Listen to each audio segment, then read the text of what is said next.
देवीरं शरणमहं प्रपद्ये सुतरसितरसे नमः अग्ने त्वं पारजानं यो अस्मान् स्वस्तिभिरति दुर्गाणि विश्वा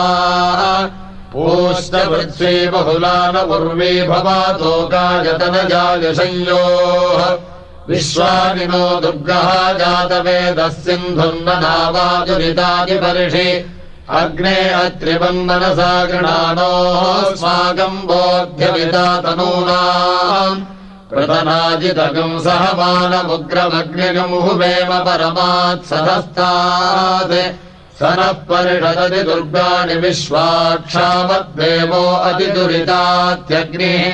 प्रत्रोषिकमीड्यो अध्वरेषु सनाच्च होतानम् यश्च सत्सि स्वाञ्चाग्ने तनुवम् विप्रजस्वास्मद्भ्यम् च सौभगमायजस्व गोभिर्जुष्ट